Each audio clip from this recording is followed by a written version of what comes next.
Hoy quisimos invitar a nuestro programa, a la primera mesa de opinión de Antioquia, a don Cristian Sánchez, economista, porque queremos hablar un poquitico a ver cómo entendemos esto del presupuesto nacional, que hay un desfalco. Y digamos que muchas personas en el ámbito personal o familiar o de su hogar, pues muchas veces llegan al final del mes de tanto utilizar la tarjeta de crédito y llegan colgados. Entonces lo que hacen es pedir avance con otra tarjeta de crédito para pagar esto. Y eso es porque estoy gastando más de lo que yo gano. Y se empiezan a abrir unos huecos.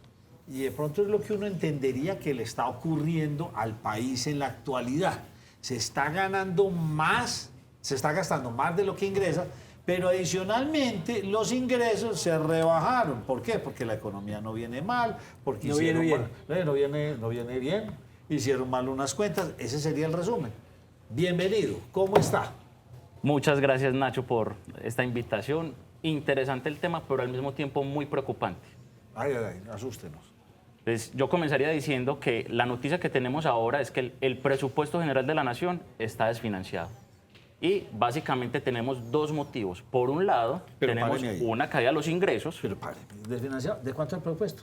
El presupuesto es de 500 billones, el más alto en de toda la historia. Así Pasamos de 400 a 500. Creo que 502 billones 600 mil. Y el año pasado era de 420 mil o algo así. Así es. Oiga, perdóneme. Subimos un presupuesto a 500 y pico y ahora sí lo dejo que siga para que... Y eso es parte... Vea, yo no sé, y mucha gente me pregunta, ¿para qué sirve un billón? ¿Qué es un billón? Es que uno no sabe qué es un billón de pesos, es un montón de plata. Pero ¿cuántos plátanos, cuántos mercados, cuántos carros, motos son? La gente no lo sabe.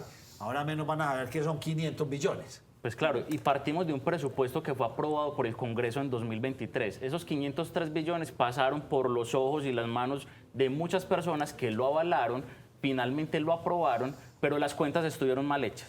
Por un lado, se proyectaban ingresos adicionales asociados a los litigios. Esa noticia ha sido rimbombante, hemos escuchado ampliamente que se estimaron 10 billones de ganancias en litigios por problemas jurídicos que podían tener la DIAN. Sin embargo, no teníamos ni siquiera la normatividad, la legislación suficiente para poder afrontar esos litigios en términos jurídicos. Dicho de otra manera, 10 billones que por ese lado se pierden. Y adicionalmente, 7 billones de pesos que están asociados a ese fallo de la Corte Constitucional sobre las regalías. Pues resulta que no son deducibles los impuestos de regalías y en ese sentido perdemos 7 billones que fueron presupuestados. Y adicionalmente, y por otro lado, una caída importante de los ingresos tributarios. Normalmente los ingresos más importantes son los ingresos de renta, los ingresos asociados a las empresas. Además de eso, teníamos una reforma tributaria aprobada que en ese sentido debía de haber catapultado en mayor medida los aumentos en los ingresos del presupuesto general. Pero parece que el optimismo fue excesivo. Y yo creo que ahí había una desastrosa, lo voy a decir en las palabras, desastrosa planeación desde el Ministerio de Hacienda para poder ajustar esas cuentas. Aquí el doctor Gilberto Toro, ¿qué es lo que dice del ministro? Que es el más mal vestido. Aquí lo digo, sí. Tony ya dijo que era muy mal vestido. Muy mal vestido el doctor Don, que de hecho mañana tendremos con él un cuento interesante que va a dar su opinión sobre precisamente este tema, porque está, o sea, el ministro no está como bien ubicado. ¿Qué es lo que no está pasando? Pero, ¿sabe, Nacho? Y lo interrumpo un momento. Es que no es solo el ministro, es que el presidente es economista. ¿En qué estamos? El presidente es economista, pero está presidenciando el país, lo está manejando. Pero Nacho, para eso tiene a su secretario ahí. Es distinto en el gobierno de... Le pongo a Andrés Pastrana. Andrés Pastrana era periodista.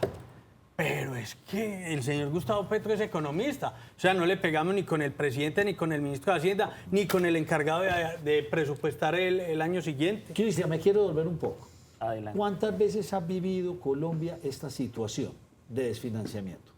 Pues realmente las finanzas del Estado han sido muy austeras, han sido muy ajustadas, pero veníamos en una senda, que eso es muy importante resaltarlo, en una senda donde teníamos un comité consultivo de regla fiscal y por lo menos propendíamos al cumplimiento de la regla fiscal. Pero este gobierno lo que ha hecho es expandir la regla fiscal, por un lado. Hoy estamos hablando de cerca de 5.3% del PIB. Y adicionalmente, si ustedes notaron, las medidas o el paquete de medidas para la reactivación económica asociada a mayor endeudamiento. Entonces, Pero para uno expandir esa regla fiscal necesita un permiso, que lo estaba pidiendo el gobierno, pero todavía eso no ha pasado. O es que lo están haciendo por debajo de cuerda y nos están endeudando más de lo que podemos.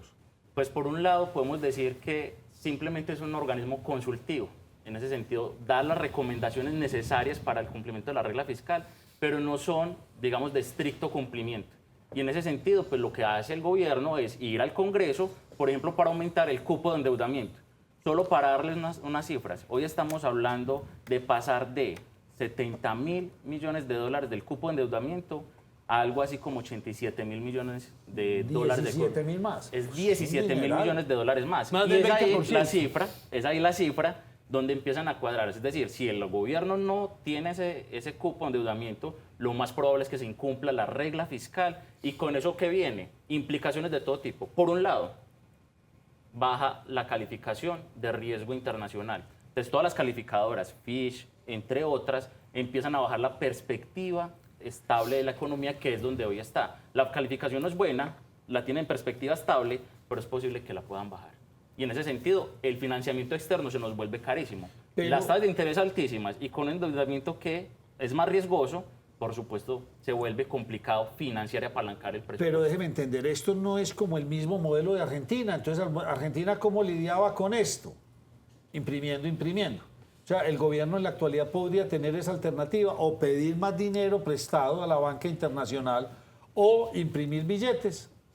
Vea, hay un mecanismo que usa frecuentemente el gobierno y este gobierno lo ha venido usando, digamos, de manera amplia, es el endeudamiento a través de bonos, que es indirectamente la emisión. Sí. Hoy, de hecho, lo que está haciendo es ampliar los vencimientos de esos bonos para mantener flujo de caja y los pagos hacerlos posterior. ¿Qué significa eso? Que en el mediano plazo ese endeudamiento se nos va a volver más costoso. Entonces, lo que hoy era una reforma tributaria, yo a veces hasta me preocupo, Nacho, José, y es, ¿será que están ambientando la situación para justificar una reforma tributaria el otro año? Y decir, es que el Estado no pudo, Sí, no se pero pudo el país no apalancar, aguanta con otra y hablar, reforma. entonces cada 2 años hablando de reformas tributarias, no hay empresario que aguante tanta inestabilidad normativa, jurídica, esa incertidumbre realmente es la que merma y disminuye la inversión. Y no solo eso, sino pensar también en el ciudadano. Mire, José, ahorita habló que se decían que no eran 20 billones, sino que pueden ser muchos más, el hueco que tienen en la actualidad. Esos 20 billones o el excedente, 60, o 60 escuché que yo. es una especulación.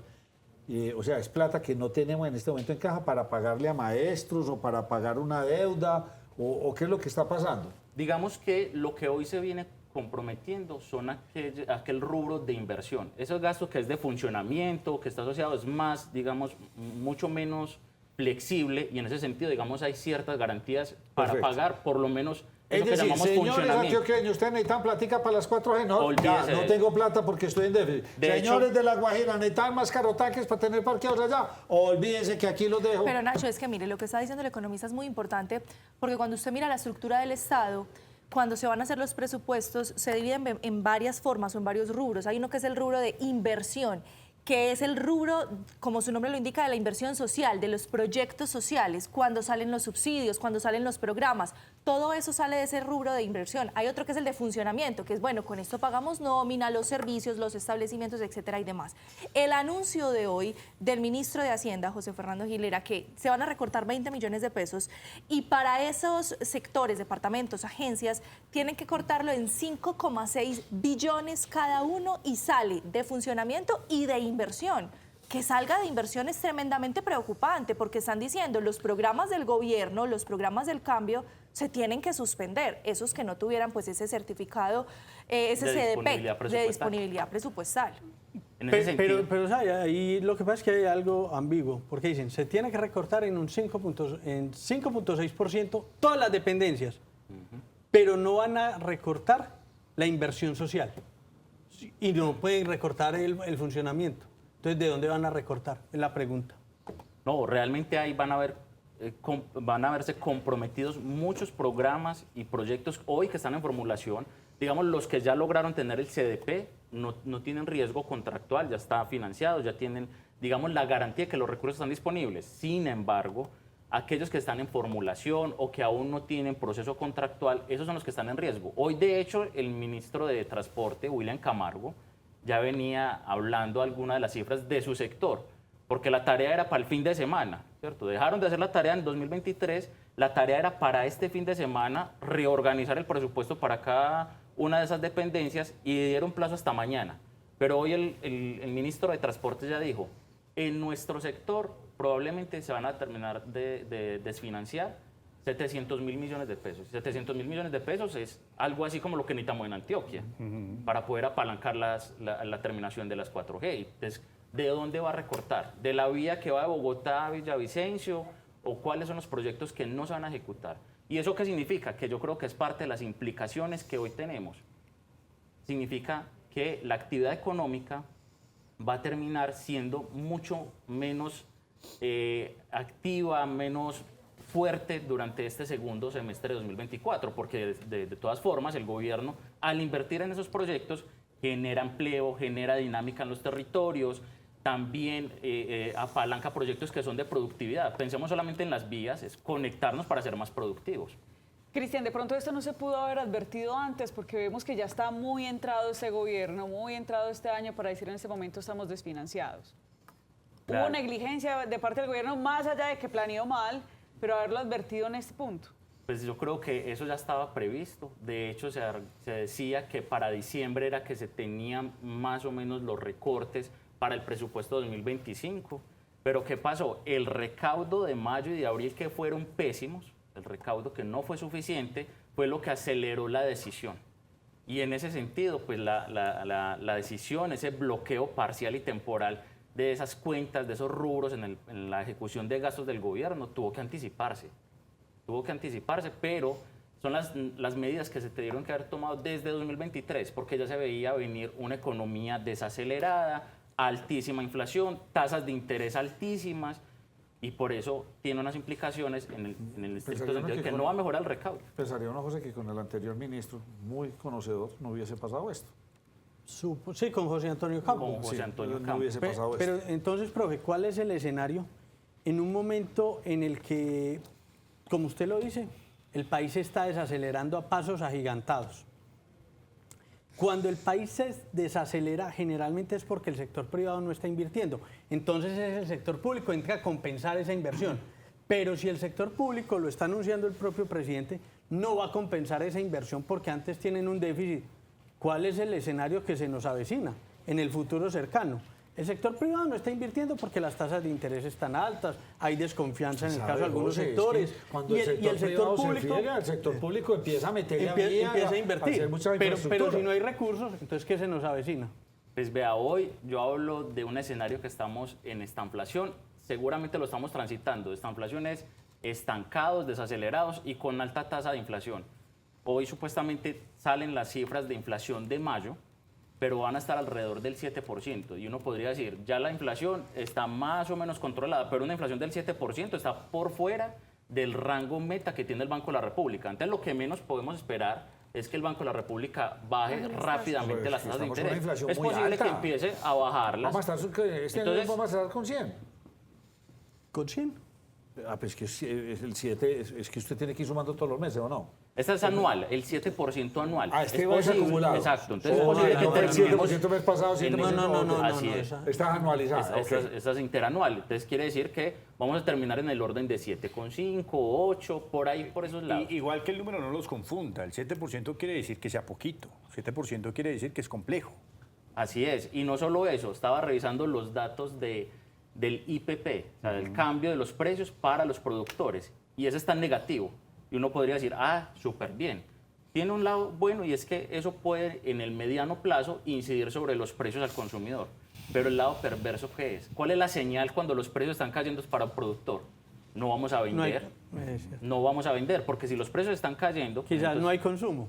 no hay ¿Qué consumo. repercusión va a tener esta situación No hay en el demanda. dólar? Bueno, ahí hay digamos, un escenario importante y es la desconfianza, la especulación, el mercado reacciona mucho a las dinámicas del fisco.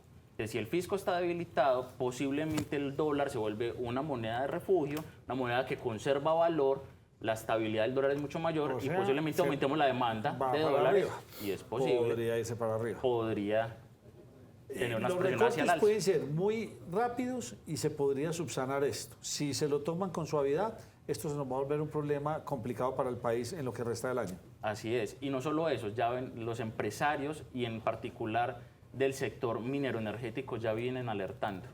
Una de esas alertas era, tenemos una deuda de 4.5 billones asociadas a las tarifas en el sector energético, especialmente en la costa Caribe, donde el grupo Afiña, el grupo EPM tiene amplia participación y esos 4.5 billones la expectativa era que fueran incorporadas en el presupuesto. No. Pero hoy, Pero Yo creo vamos a incorporar la plática que le va a prestar los bancos al gobierno.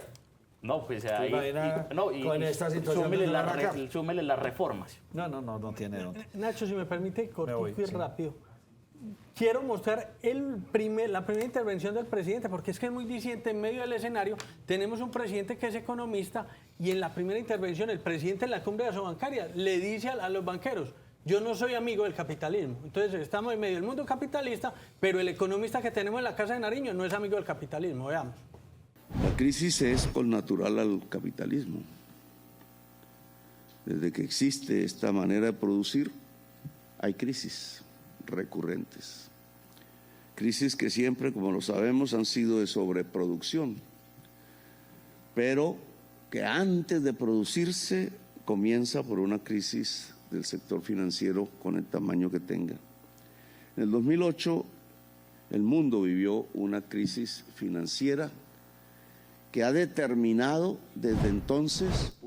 No es amigo del capitalismo, todo es culpa del capitalismo. ¿Cree Nacho. usted que el país va a resolver esta situación? Probablemente sí, y rápidamente la tiene que resolver, porque, o sea, estamos exportando poco petróleo, pocos minerales, acabamos de decir que ya, aunque parece que eso no se puede, no le vamos a seguir mandando carbón a Israel, en fin. O sea, el panorama es cero exportaciones de todo, de De la industria extractiva, Nacho. de la industria extractiva.